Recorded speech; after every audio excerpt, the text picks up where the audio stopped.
Bismillahirrahmanirrahim. Assalamualaikum warahmatullahi wabarakatuh. Alhamdulillahilladzi hadana lihadza wa ma kunna lihtadiya laula an hadanallah. Asyhadu an la ilaha illallah wa asyhadu anna Muhammadar Rasulullah.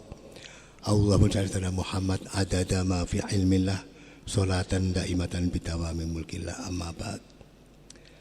Yang saya hormati Bapak Ahmad Nu'man, orang tua kita yang alhamdulillah masih sehat, Bapak moderator, pengurus YPM, dosen-dosen, para mahasiswa, serta aktivis Masjid Salman.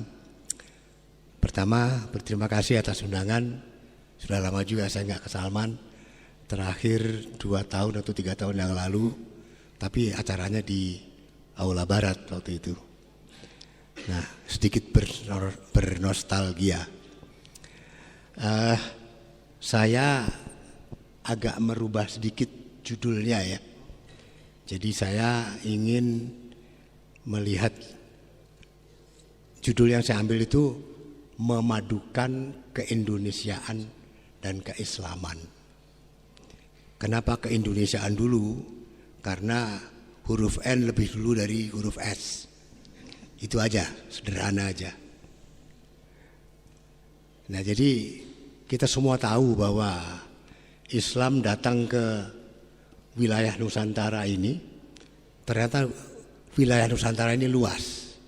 Sampai dengan Patani pun, saya beberapa bulan yang lalu ke Patani, mereka mengatakan dirinya juga Nusantara. Jadi Islam datang ke Nusantara ini tidak tahu tahun berapa, karena masih banyak perdebatan. Siapa yang membawa pun masih perdebatan. Ada yang mengatakan dari Hadramaut, ada yang mengatakan dari Persia, ada yang mengatakan dari Gujarat, ada yang mengatakan dari Cina, atau mungkin keempat-empatnya. Tidak terlalu penting juga buat saya itu. Nah, masuknya Islam ini sangat menarik perhatian di Indonesia ini ya, di Nusantara ini. Dalam tempo 250-300 tahun, maka penduduk wilayah Nusantara yang semula beragama Buddha atau Hindu ini 90% sekitar atau mungkin lebih dari 90% kemudian masuk Islam. Islam disebarkan tidak dengan senjata, tidak dengan kekuatan politik, tidak dengan kekuatan uang, tapi dengan cara penyebaran yang sangat tepat. Kita bandingkan dengan Islam yang masuk ke Eropa tahun 700-an, hanya bertahan sampai tahun 1492. Sekarang masuk lagi ke dalam pelan-pelan ya, melalui pendatang dari dari Turki, dari Aljazair dan lain-lain. Nah, tahapan-tahapannya pertama ya datanglah Islam, kemudian memperkenalkan diri, kemudian mendirikan kerajaan-kerajaan itu. Kerajaan-kerajaan Muslim yang semuanya akhirnya menjadi taklukan Belanda. Dan kita memang harus mengakui, walaupun angka 350 tahun itu tidak benar. Karena Aceh itu baru dikalahkan Belanda tahun 1904, tahun tidak keliru itu. Tidak penting juga lah jumlah tahunnya, pokoknya yang penting kita kalah, gitu kan.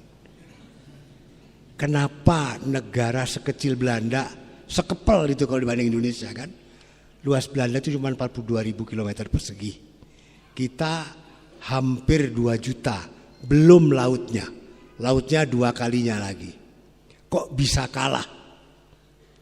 Apa? Ya pengetahuan. Ilmu pengetahuan kita kalah sama Belanda. Ilmu berorganisasi kita kalah sama Belanda. Peralatan militer kita kalah Belanda. Nah, ini yang menurut saya perlu kita catat. Khalifah Utsmani pun kalah oleh Eropa juga karena teknologi militernya kalah. Selain karena korupnya petinggi-petinggi di Khilafah Utsmani itu. Nah kemudian kita berkali-kali melawan Belanda itu. Tapi kita selalu kalah. Akhirnya tidak melalui pendekatan militer. Jadi kalau yang pertama kali melontarkan ide negara seperti Indonesia atau bangsa Indonesia yang tidak mengenal suku, tidak mengenal agama adalah Douwes Dekker bersama dengan kawannya yaitu Cipto Mangunkusumo dan Suwardi Surya Ningrat atau Ki Hajar Dewantoro. Kemudian Bung Hatta, di atas Bung Hatta ada Samratulangi.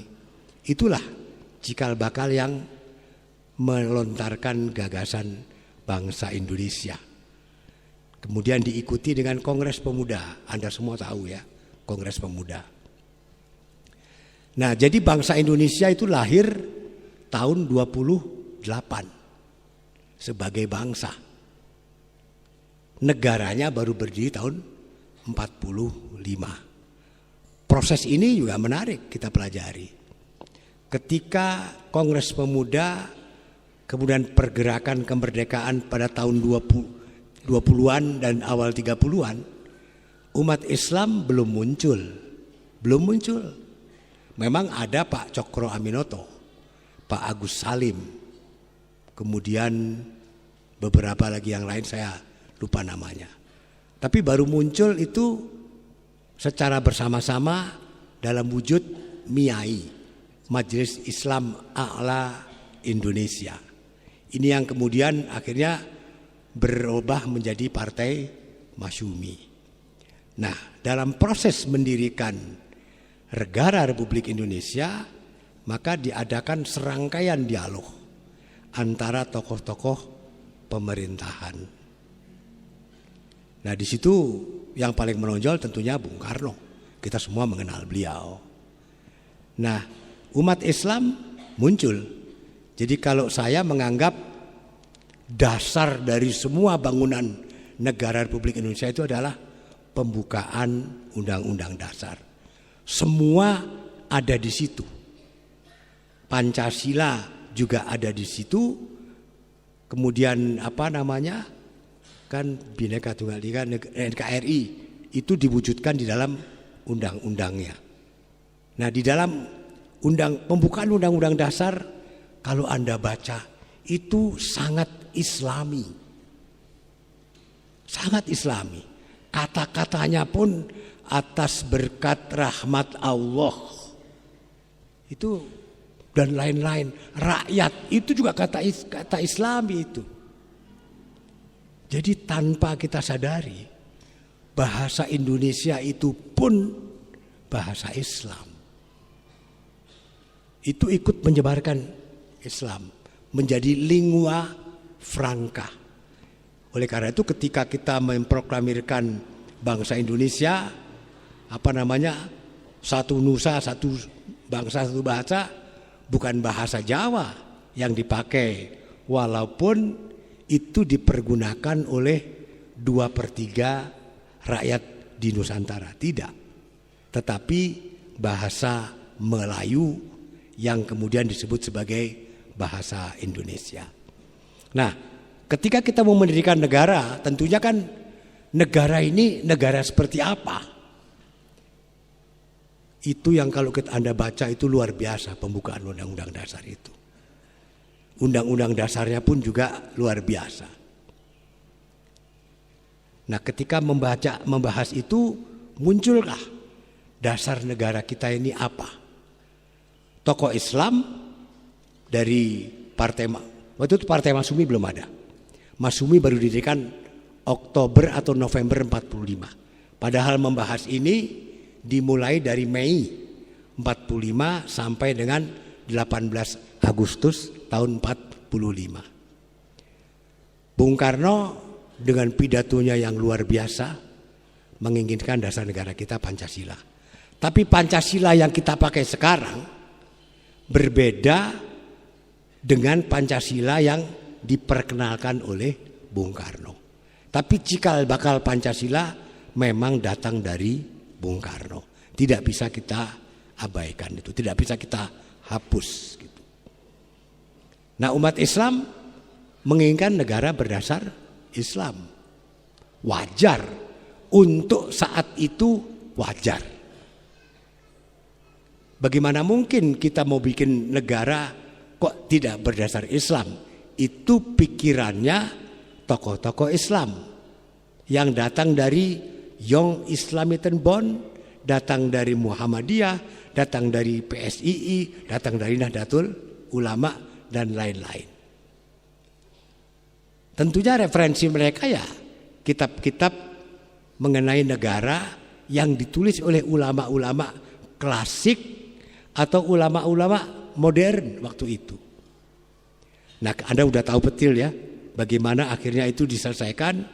Akhirnya kita menerima negara berdasar Pancasila dengan sila yang pertama adalah ketuhanan yang Maha Esa. Pertanyaannya, kenapa tokoh-tokoh Islam menolak Pancasila? Ini pertanyaan. Saya tahun 55, waktu itu saya SD kelas 6, di depan rumah ibu saya itu ada lapangan yang dipakai untuk kampanye. Yang paling banyak Partai Masyumi, PNI, sama PKI. Itu yang paling banyak. Partai Masyumi menentang dasar Pancasila. PNI menerima Pancasila. PKI tidak jelas. Kalau menerima Pancasila pun itu hanya siasat mereka gitu. Saya berpikir kenapa Pancasila yang segitu baik kok ditolak gitu. Karena waktu itu menurut tokoh-tokoh Islam Pancasila itu dianggap sebagai sesuatu yang sekuler, sesuatu yang bertentangan dengan agama. Sekarang tidak. Sekarang kita sudah menerima Pancasila dengan sepenuh hati. Setelah tahun 84 NU dalam muktamarnya menerima Pancasila yang diikuti oleh hampir semua ormas dan partai Islam. Nyaris, karena hanya 1-2 saja yang menolak. Tapi kita tidak bisa mengukur yang dulu dengan yang sekarang. Itulah yang paling awal ya. Kemudian kita mengalami masa yang sulit, yaitu tahun 50-an sampai tahun 65. Tahun 65 terjadi pergolakan, Bung Karno dijatuhkan, muncullah pemerintah Pak Harto. Mereka juga menginginkan negara berdasar Pancasila, tidak ada tawar-menawar.